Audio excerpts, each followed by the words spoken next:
how long it would take for Brian to like acknowledge that the dishes are done. I remember laying $500 in cash in the bottom of the sink to see if he did it. That $500 sat there for 2.5 weeks. Oh, well, we listen and we don't judge.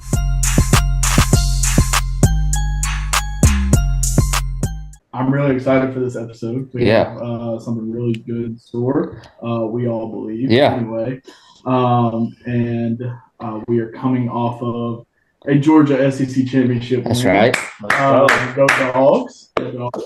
And, You know what's crazy? Knox tried to tell me not to bet on the game because he didn't think Georgia was going to win. So don't let him sit there and act like, hey, they won. No, he didn't think they was going to win. He said he had a very bad feeling. I did. I admittedly had a bad feeling about that game. But with that being said, there's a ton of college football news out there that we could talk about, but we're not a news site. Yeah. We are a podcast looking for entertainment and good sources and good people.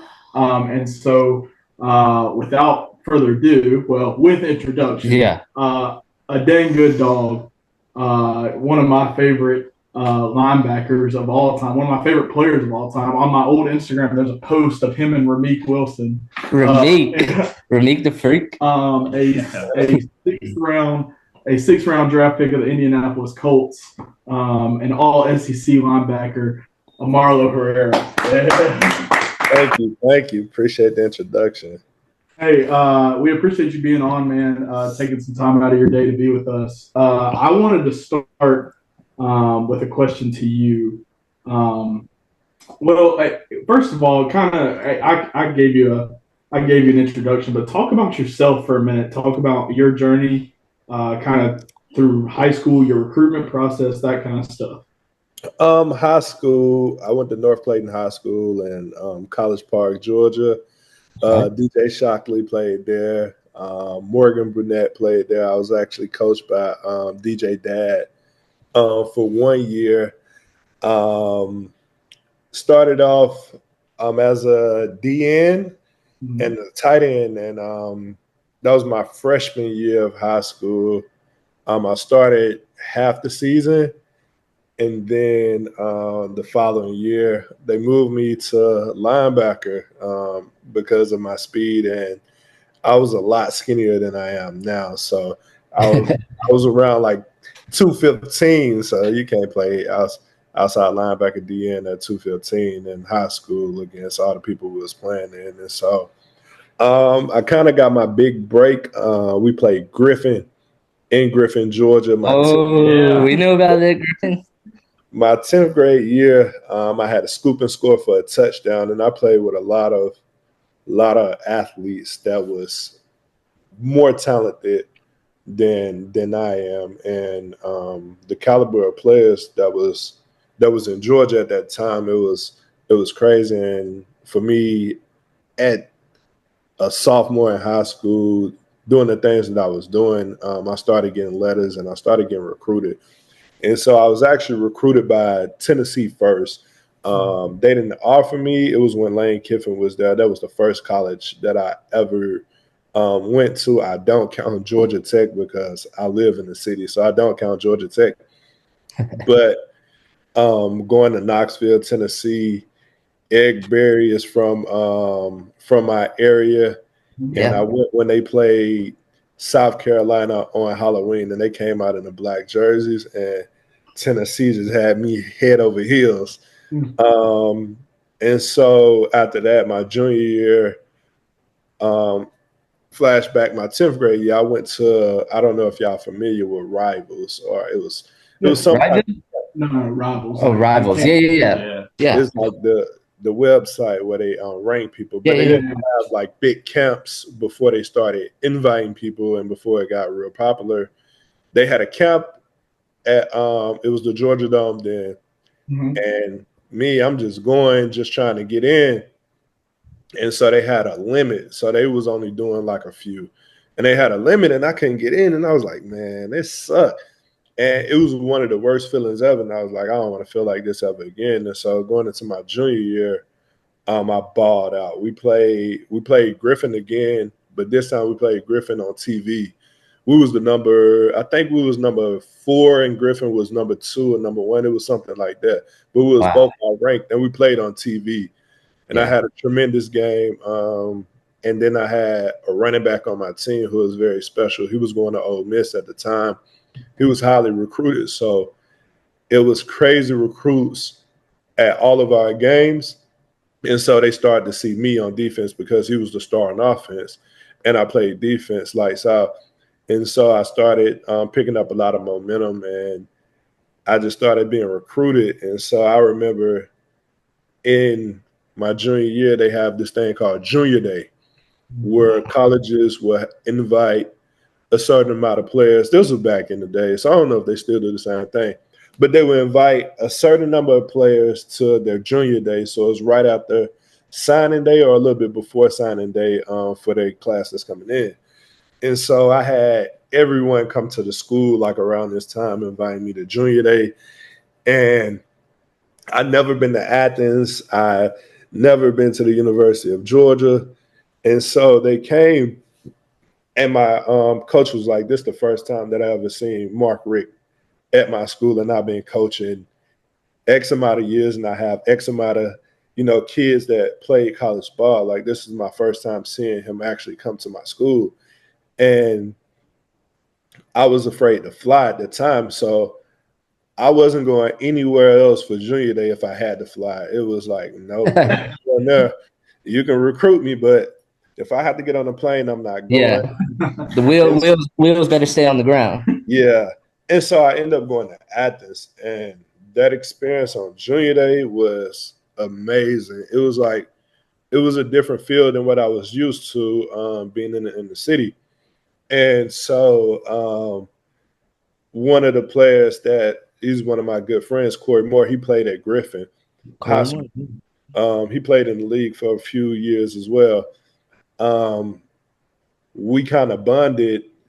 And during this recruiting process, you start talking to all the other recruits around the city and around the state, trying to see where they're going and trying to convince them to come. And we formed a bond.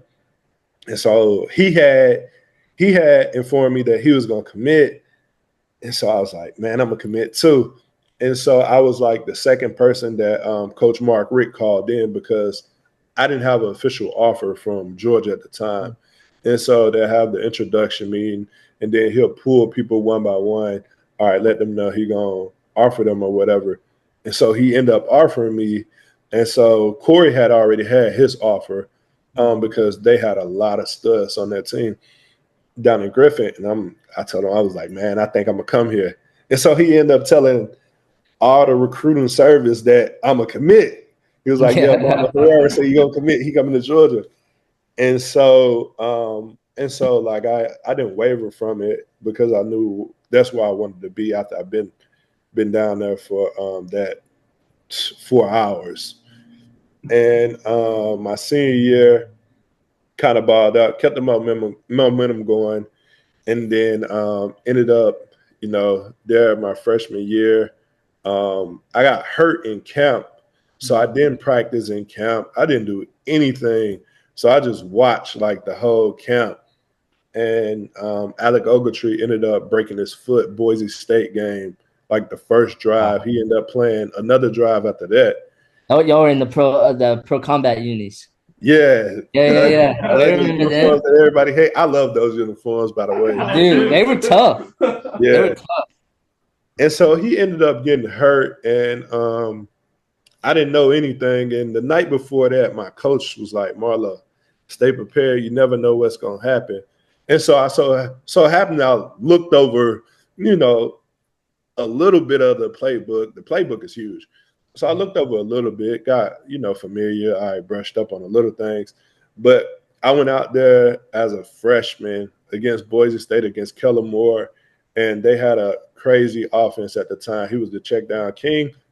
And I didn't know a thing, and I had to ask like half the plays, like what I do on this, what I drop on this. Like, and so I started learning more, and I ended up playing well enough that when Ogletree came back, they moved me to outside linebacker. So it was me and Jarvis Jones So Jarvis was on one side, I was on the other side, and I kept the momentum up, and I played, and I was starting for a while, and I just kept the ball rolling with kind of learning the defense, and making sure I knew I knew the schemes of every offense that we played, and started to become more of a student of the game the older I got. And so that allowed me to play as well as I did those years I was down there.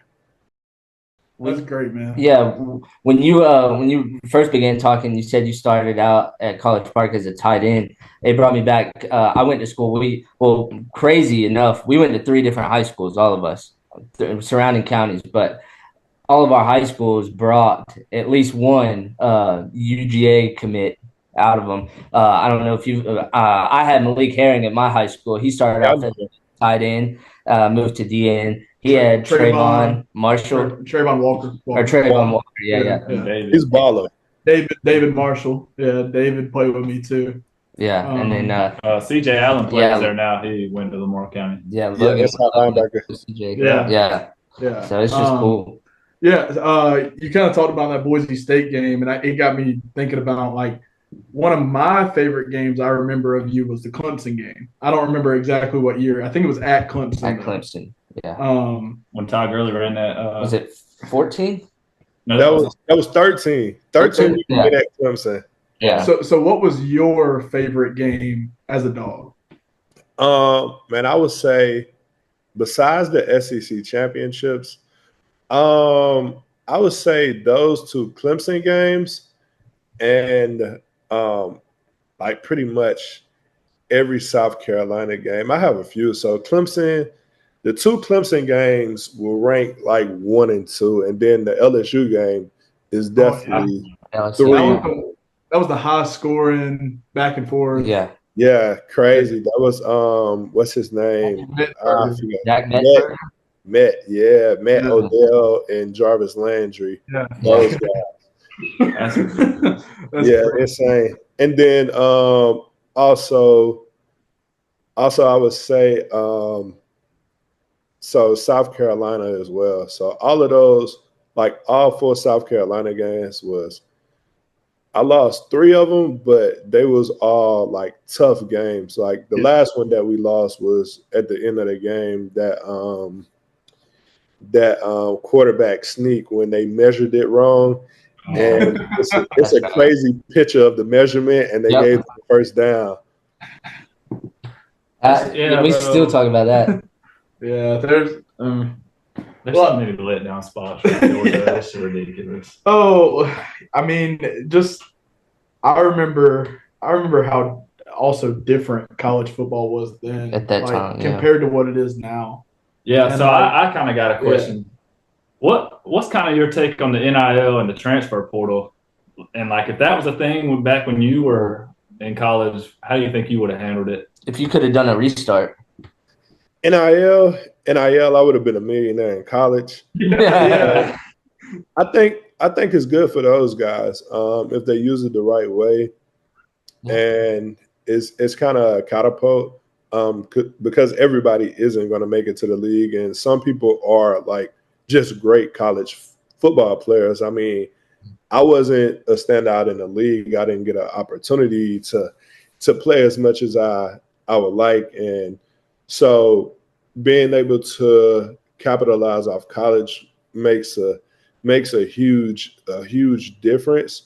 That's why I like the NIL. But as far as the transfer portal, it would have been bad for me because at one point I was going to leave the University of Georgia. Coming back my sophomore year, I still had Ogletree, who was a first-round pick, in front of me. And we played the same position. And then I had like other guys that were seniors who was going to get the nod because they were seniors and they wasn't necessarily better than me, but they had been in the program and they were solid.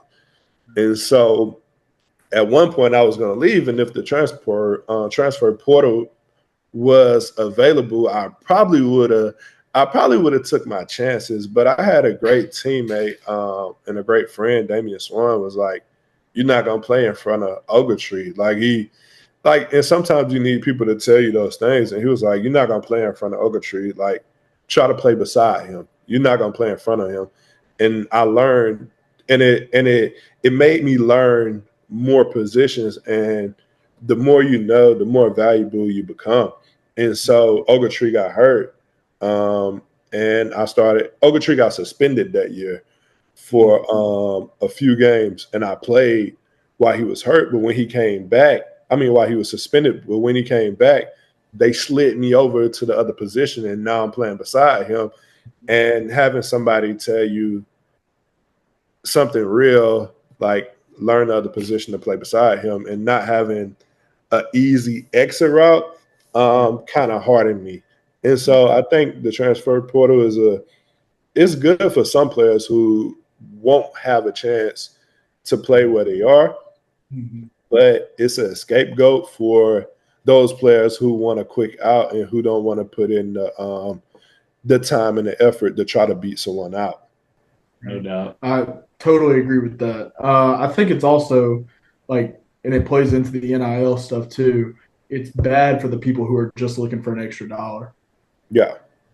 Because you still got guys like, I know Kirby touched on it, Dan Jackson, who just went to Georgia just to go to Georgia. Yeah. And it's like he wasn't asking for money. You still have the people who love the university they go to. And I mean, there's still some of those. And then there's the ones who say, who's going to pay me the most? And I think that's the problem with NIL right now, is that it's become pay to play almost. And I think it's good for people to benefit off of like who they are and how good they are and stuff like that. But it's gotten to the point where it's not these sponsorship deals anymore. It's these collectives who are just, here's $1 million. And so I feel like there might need to be some regulations on it. I don't know. I'm happy for the players, and I'm happy I got my video game back and all that. Yeah. But it gave me a better look when you just told me going back to what you said about, you have athletes that go to these universities and they may not fulfill the expectations in the NFL. And so, at that point, they have the option to try to make what's best and given the circumstances, and having 4 years to put some cash in the pocket. Yeah. Yeah. And it benefits them a lot. But at the same time, you're going to have some people who just there just for the money. And then you're going to have those guys that put it out on the line and who actually grind to make what they're worth. Yeah. Mm-hmm. But I got you one more question. And this is kind of one we've been sitting around for weeks now, knowing that you're coming on. And it was kind of something that I wanted to ask, because it's something that I struggle with being a former college athlete. It's like, once you knew, like, you were done, like that was it. Oh my God, it's crazy. I was going to ask like the same thing. Like, once you knew it was it, how did you handle kind of getting back into the real world? Because for me, I felt like being a college athlete was like, it set me apart from other people. And so that was like what I was there to do. I was there to play ball. I was there to make a good impression for kids that looked up to me. But like, once it was done, it's like, okay, well, now I'm just a normal person. What do I do? And it kind of put me in a hole for a minute that I still try to dig myself out of. Well, you're fresh out. Yeah. But it's like, so he's like, he's asking for advice, and at the same time, just a broad spectrum. Like, how did you handle it? And like, what did it look like for you coming out of really the NFL for you? Right. Yeah. So I'm gonna answer this question a million different ways. My last part of it is I wrote a book. And so we all deal with the same things, no matter what if it's sports or if you're doing anything for however long you're doing it, you're going to feel a certain type of loss once it's gone.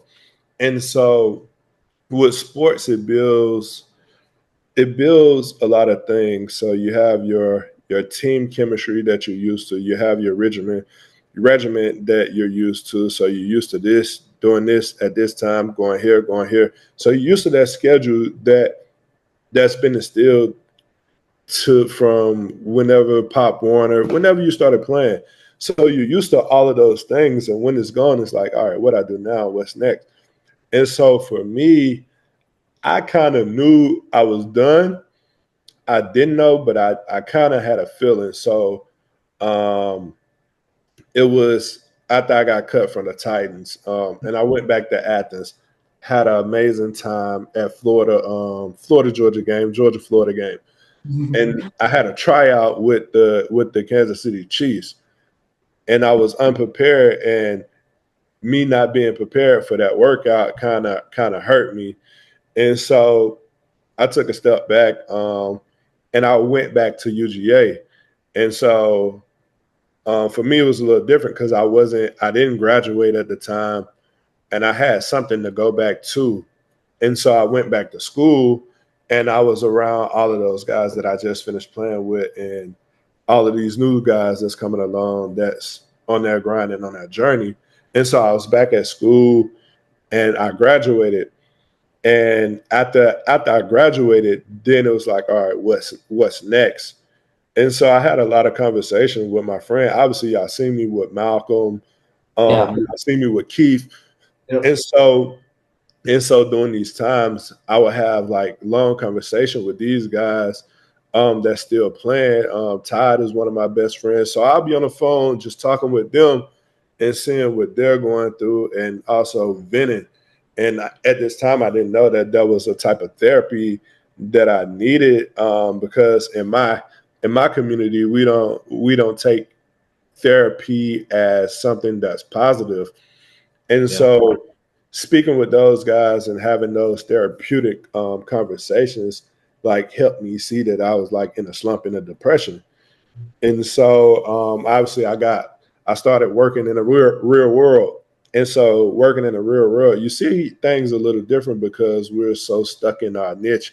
And being in the NFL, you live in a totally different world. So totally different tax bracket, totally different, resources. You have access to a lot of different things that other people don't have access to. And so I lived in a different world.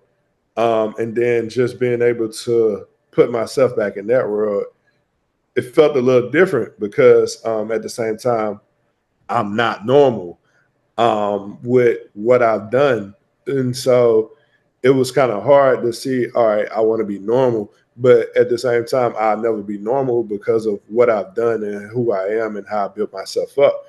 And so 100% relate to that. And different aspect, but I mean, with me, and this isn't me gloating or anything, they know, me being on TV and going into a regular 9-to-5 job interview, I have to get that out of the way first before they act like, oh wow, you're on TV. Yeah, but that could drop. My dad's always said it could drop like that.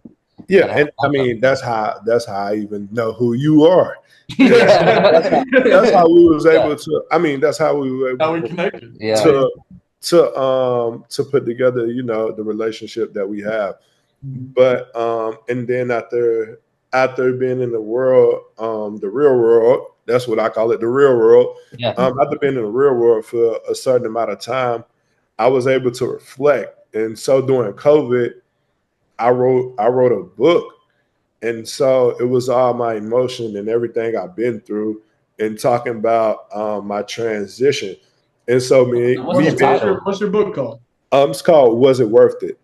Okay. Yeah. And so me being able to write those things at that time when the whole world was completely shut down, and having those thoughts and being able to pen it, that was my therapy. And that was me, breaking out of that space and me being done with it completely, because I was still having dreams about me playing football again. Like I was like, oh, I just had a dream that I got picked up.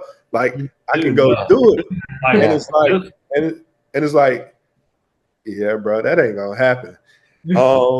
But being able to write that and being able to share that and being able to hear, this is so in my book, I write about 3 other athletes. So I write about Malcolm Mitchell, and then I write about one of my friends, Josh Dawson. He played football at UGA as well.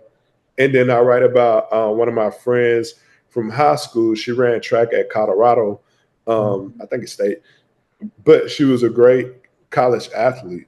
And so being able to hear their stories and share their stories and was it worth it is it's that title because it speaks into if you knew you'll end up where you're at now, would you go through all of those things that it took for you as an athlete to get to where you were?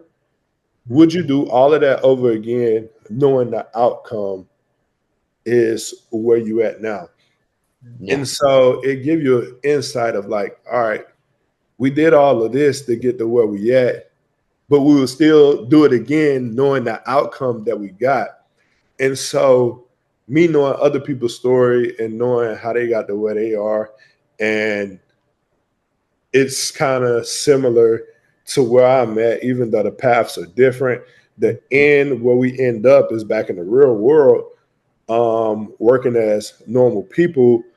It helped me, get over that depression that I was going through and helped me shed all of that wanting something back that I'll never have again. Yeah. Mm-hmm. Yeah.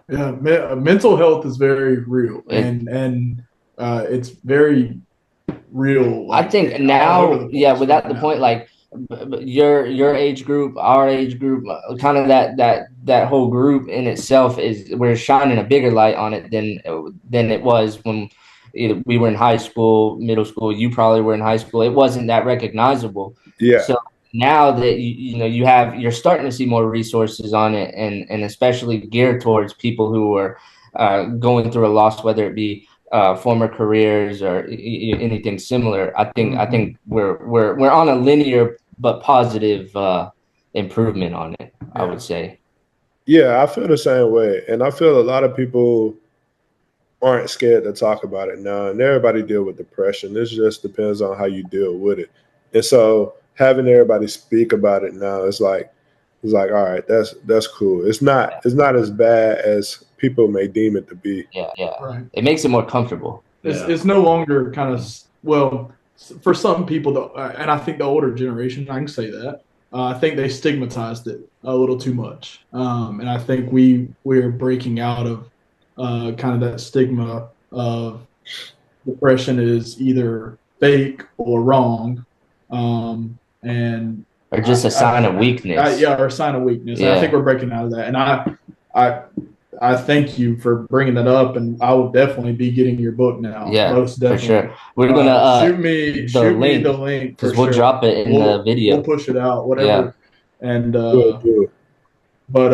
man, dude, just so you know, I had like at least 3 times a month. I have the same dreams. Like it feels so real. Me running out to the mountain pitching, and I wake up and I'm like, God, I want to do it again so bad. Like I don't know.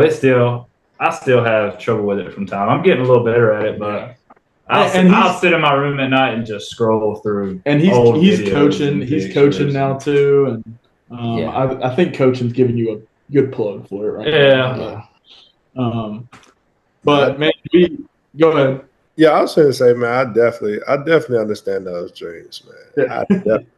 I can tell you, man, I definitely understand those dreams and that feeling in those dreams. I understand it may sound crazy to other people who haven't experienced it, but those dreams and that feeling that we once had is so real. One in a lifetime.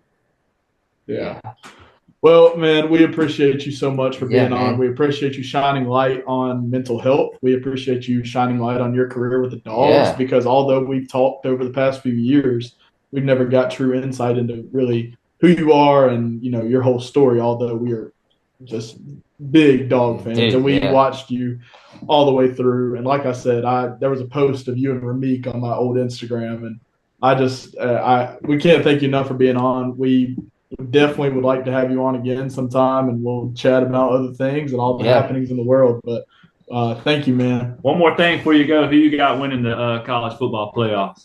You shouldn't even have to ask. Go Dogs. Go Dogs, man. Appreciate you. Have a happy holidays. All right, you too, man. I appreciate you guys having me. Like I told you from the start. I was game since they wanted to come on. Man, Johnny, you know we love your family, love watching Listen, I watched you on TV before you got to watch me, so I got that one. Appreciate you, man. Yeah. Take care. I appreciate you, Knox.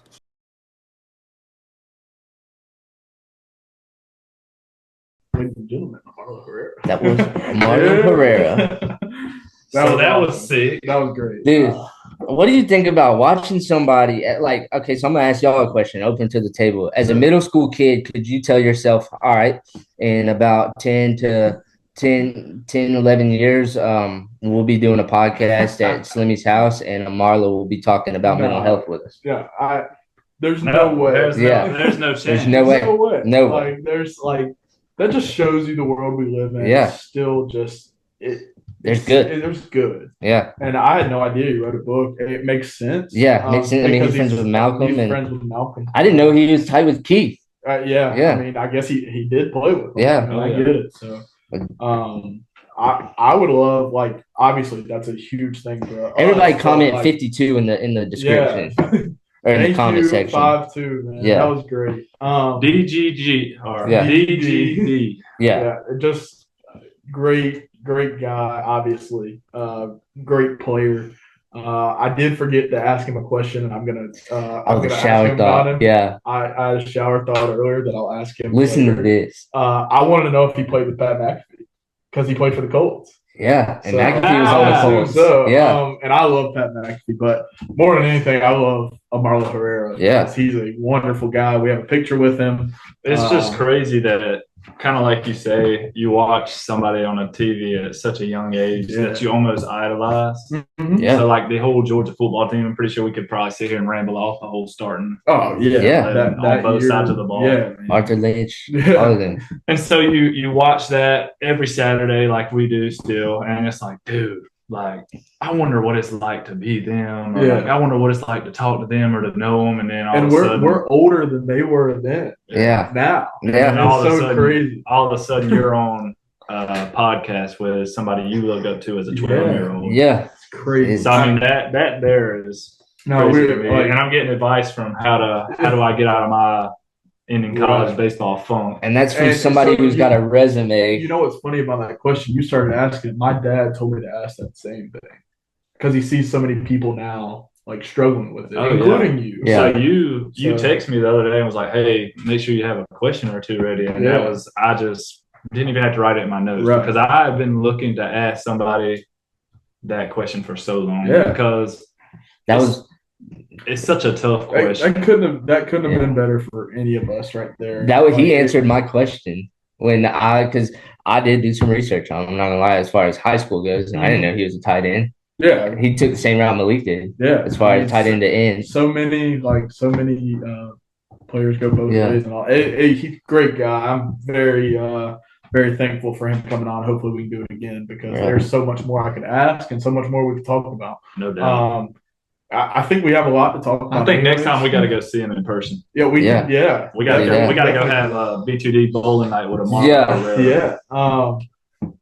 We won't harp on this long because again, we're not just a sports podcast, but I am completely shocked by Belichick to UNC. I'm not because I heard some reports earlier in the week, and I know that he wanted to coach again. Now maybe he should have went to the NFL because he was that close to that record, right? But 15 wins or something like that.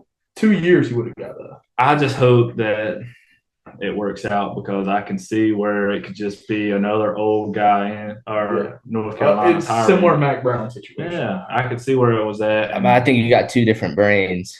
Oh, definitely. Belichick is the GOAT. Yeah. He's a football he's a robot. Yeah. He's a football robot. But I think, like you said, it's going to do the ACC good. The ACC is going to be better for it. I think as a whole. I mean, he signed a 3-year contract. He won't. I don't think he stays longer than that. I don't think. I thought it was 5 years. I saw 3 for $30 million, so 10 a year. But doesn't matter the money. 3 years. It's going to be a whole bunch of 3 years could either change North Carolina for the complete better, or it could just either stay stagnant or get worse. It's going to be a whole bunch of white guys that you've never saw before, and all of a sudden they're going to be really good. Bunch of lunch pail guys. Yeah. The same kind of guys he had at Yeah. Julian, how you say his name? If the cards fold right, UNC will be a playoff contender from here on out. Oh, yeah. I think Yeah. so. And if it doesn't, then it's a UNC They problem. definitely could. Speaking of playoff contenders, I think we got to speak on this. Georgia in the playoffs without Carson Beck. Without Carson Beck. And you can say what you want as a Georgia fan. Carson Beck was the guy. I was worried when Gunner won the game. When I saw Carson Beck run around that corner to throw the ball and that dude hit him, I said, his UCL pop. Yeah, no doubt. And he was me and my dad watched it back last night. And somebody the other day, because there's no official report of his UCL being torn. Yeah, I mean, somebody was like, oh, it's sprained. First of all, pitchers UCLs tear without contact. Yeah. So think how hard he's trying to throw the ball. He's trying to launch and it into somebody the end zone. coming down equally almost. Well, my dad goes Easy. when he came back out from the drive they ran a halfback dive. He's like, oh, he's milking it. He's milking. I'm like, Dad, I don't think he's going to milk that on national TV because his draft stock is in jeopardy. You're so right. You're not going to go out there like this. He's like, oh, he's milking it to get this drive in, and I'm like, no. So here's what I think right here. Here's exactly what's going to happen. They're not going to release what he's got until after the playoffs. Yeah, right. But he won't. So what's going to happen? No, he won't play. Kirby took it real well. He may even put some pads on and stand on the sideline. Yeah. So if Georgia wins a national championship with Gunnar Stockton back there, Carson probably goes. If they don't win it, Carson will be good by opening day, regardless of if he has to have surgery or not. The Jake Fromm effect came in full circle. So yeah, possibly. So he could make his first start against Notre Dame like Jake Fromm or the Jalen Hurts Tua. Yeah, like it's. So it'd be cool. College football stories always come back around. I sincerely hope we win a national championship, but if we don't, and I don't know how y'all feel about this, I would welcome Beck back with open arms and let him go at it again. Maybe. I think our team's going to be a lot different next year. I think we're going to get a few receivers in the portal. I think we're just going to look a lot different. Nitro Total said that the offense is robotic. It kind of has to be when you lead the nation in drops. Yeah. I don't know. I think we have a good opportunity to be good no matter who the quarterback is. But we've also apparently we're interested in Luke Kromenhawk from Florida State. Interested in Fernando Mendoza. Dude, if we go get that joker from Florida State, I don't. Tech. The wide receiver from Tech. That'd be a good pick. That would be me and you were talking about. The wide receiver from NC State, Concepcion. Dane Key from Kentucky, Barryon Brown from Kentucky. Mm-hmm. Those are all guys we need to go get. Deuce Robinson from USC, 6'6", and he big pickup getting Nitro Total back. Yeah, I will say that. Yeah. But I don't know. I think we still can win a national championship. I think it's going to be a lot tougher now. Good thing we got the easy part of the bracket. We do have the easy part of the bracket. I will say, yeah. And we have time to get healthy. And I'm not saying that towards Carson Beck. I don't think he's going to be healthy. I think our front seven, both sides of the ball, tight end. I think that's the biggest thing. Right now, our receivers are relatively healthy. They just don't catch the ball. The line of scrimmage on both sides, linebackers, all that. When we show up healthy against Indiana or Notre Dame or whoever, I predict, and this is my first prediction, that they're going to say, "This is the Georgia team we've waited for all year." That's what I think. I don't know, though, because we have a different quarterback. I'm going to say this because I saw it, and he saw it today. What do you think the national championship being the regular season game one that Georgia played this season? I saw that. I'm just going by. I saw that. Sam predicted that. Sam Ocho on ESPN said Georgia will play Clemson. I don't see it. This may be a wild take, but I honestly think I think there's a very good chance it could be Georgia, Tennessee. I think it could be too. I don't know if they could beat Ohio State and Oregon. Back to back. I don't think Penn State has a chance in hell. No. They're not good. I think they beat SMU. I don't think they go if they beat SMU, I think Boise State runs it down their throat. I think our biggest threat is going to be Oregon. Yeah, I think so too. That'd be the Natty. Natty. So, yeah. I don't know. We'll see. I'm excited for how it plays out. January 20th, 21st. I'm very excited to watch those games because I get to see who Georgia plays in 10 days. So. Yeah. So here's what we got. Little TikTok trend that's been going around. I don't even know. You told me we were doing this, and I don't even know what I'm going to say. So we listen, but we don't judge as a group. Yeah. You just say something that is outlandish, and we won't judge. Yeah. We can play rock, paper, scissors to see who goes first if you would like. All right, I got some. All right, go. Oh, go ahead. All right. So we say we listen, but we don't judge. When I want to hang up with either of you guys, I'll just tell you my parents are calling. We listen and we don't judge. We definitely know. Yeah. So it's got to be something with. I'm so bold to do it now. My dad would be sitting right beside me when I'm doing it. So I guess we're just going around this way. So does it have to be something with this group, or can it just No. Anybody. All right, we listen and we don't judge. So I don't know why I just thought about this, but when I was in high school, the janitor ran over my book, hit me, and all my books fell out my book bag. So when I got to class, I sat my stuff down and asked the teacher, could I go to the restroom? And I went in there, turned the water on, clogged the sink, and let the water run out. We listen and we don't judge. Oh, wow. Sorry about that. I don't even know, dude. Y'all know everything about me. Bro, you got something. I know you do. I've got another one that I could say. Go, because I can't even think of one. All right. We listen and we don't judge. When Bryant was living with me, because I'd always do the dishes, I would see how long it would take for Bryant to acknowledge that the dishes are done. And I remember laying $500 in cash in the bottom of the sink to see if he did it. He'd get the money. That $500 sat there for 2.5 weeks. We listen and we don't judge. I swear to God, I did that. Because I got, you get frustrated when you're like, you gonna do it? Yeah. I'm like, good Lord. You gotta get one in, dude. Yeah. Will, go ahead and Will, you do one. You're in the game with us. Let's go. I got one. One popped into my head just now, right before you said for me to go. Yeah, we listen and we don't judge. When I was a senior in high school, we had a homeroom, and it was just 17 of us. And so the homeroom was basically a half of a room in a trailer. So you went to school in one of them old churches where they talk English. Yeah. So anyway, we at one day we had a pizza. I think someone had ordered it from Little Caesars and didn't finish it, so they just left the leftovers for whoever in the room. And my friend, I won't name his name, but we'll say his name is Robert.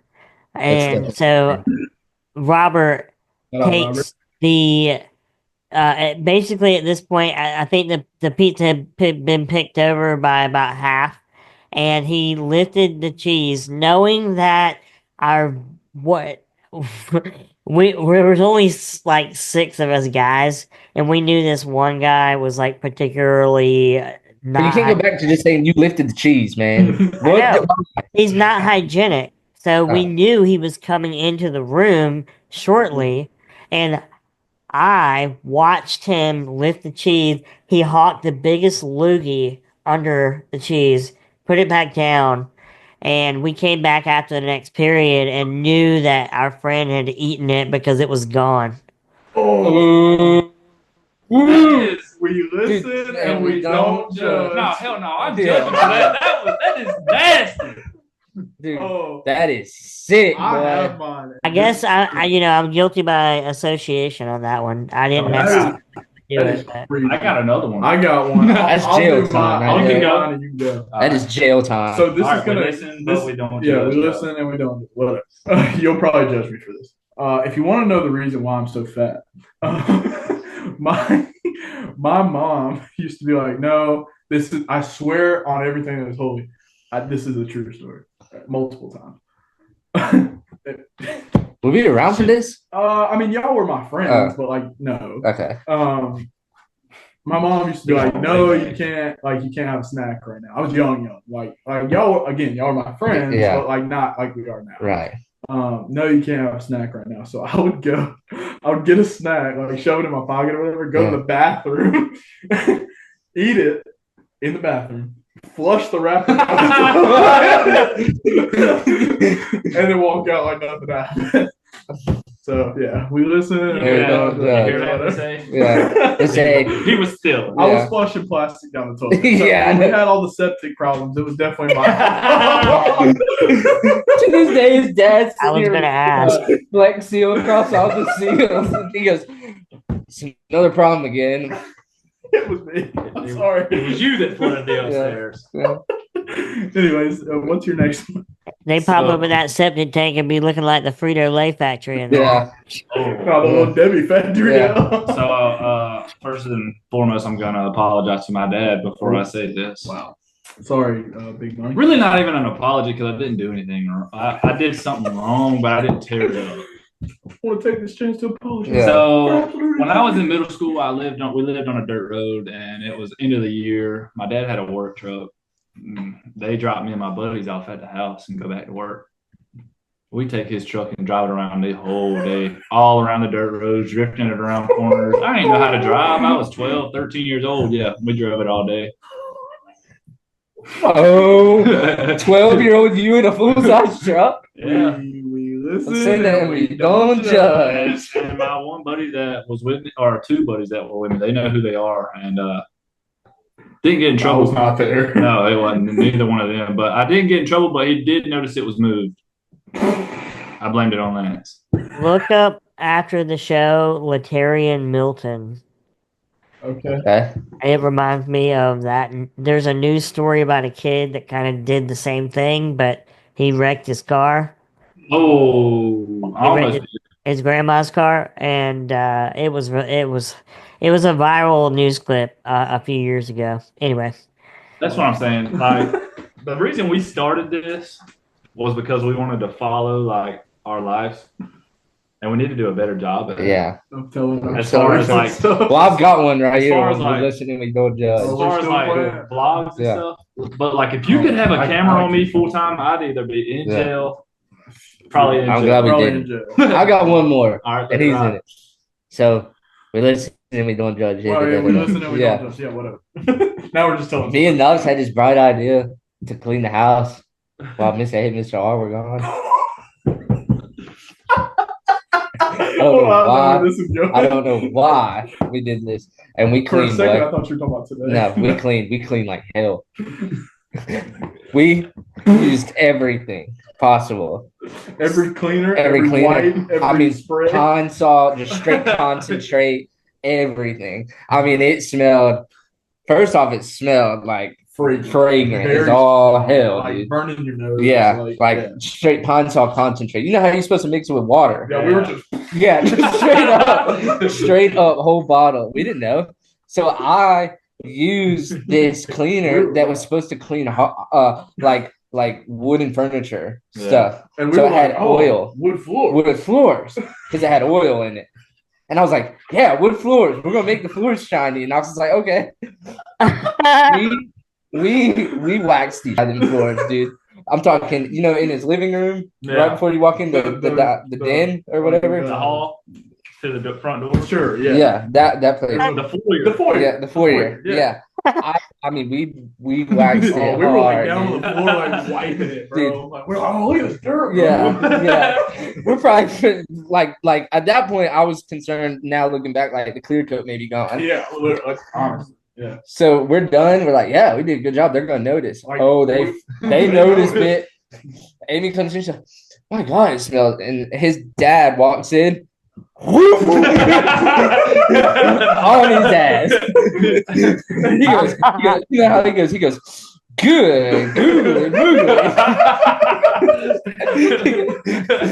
He He goes, "Whoa, what y'all do?" Yeah. We're like, "We clean." He was like, "I guess so." Yeah, he goes, "Yeah, I guess so. It looks like it." Oh, you know That's the first time I ever saw him. Like, that's the first time I saw like anybody like that I was kind of timid of. Like, you know what that reminds me of? Yeah. That video of that girl that they caught her and she ran into the put kitchen. the oil on the floor. Yeah. Straight into the damn oven. Oh my Dude. gosh. Dude, shout out to Miss R. So much crazy stuff going on. I'm just gonna let you know. Last time you went on a vacation and left me and Knox a firework shot into the den. Yeah. So we're me and Knox. A firework shot off into the den. We're in our workout phase, and we're down. He's like, we were working out every night. Yeah. I'm dating this girl then or whatever. So Knox is like, we're not going to the gym today, bro. We'll just go to my dad's gym downstairs, and then we'll go get in the pool. So you know me, dude. I get to wondering when I ain't been somewhere in a while, and I start wandering around. I'm like, holy cow, you got fireworks in here. Is it the ones on the sticks? The ones, the little ones? It was a bottle. It was a big. Yeah. And so it was like he had huge ones in there. I'm talking like we shot fireworks for an hour. We'd stick them in the ground and run away, light it, run. They'd blow up in there. Well, we run over there and light one. I accidentally kick it on the way, running away. Yeah, just somebody's calling. It folds down straight off into the house. Straight into the house. Like the deck. And then it explodes up there. The deck? The deck. Yeah, the door was open. Oh, you shot it off so it went into the kitchen? Had the door not been there, the door not been closed to the house, it would have went in the house. It hit the glass and blew up. Yeah. Me and him go, yeah, we're Bro, we didn't even get in the pool. We went straight back inside just in case anything was broke. It was hilarious. You probably would have left. Oh my gosh. Yeah, too many stories over there. Sorry about that. Oh, man. Yeah. We listen and we don't judge. Don't judge. You actually can't judge me. Don't judge, Mr. R. Yeah, love you. Oh, guys. But anyway, I think we had an incredible episode 20. B2D. If you're ready for episode 30, like and comment with the number 52. Weeks. Yeah, 10 weeks. 10 weeks. Thank you, Amarlo, for coming on. I hope you watched this, and we will definitely be pushing your book link out, and we will definitely be getting it. And I definitely want to read it. I need to read it. So yeah. Other than that, we appreciate all of you watching. We appreciate Amarlo for coming on. Hopefully we can do it again, and hopefully we can have more guests on soon. But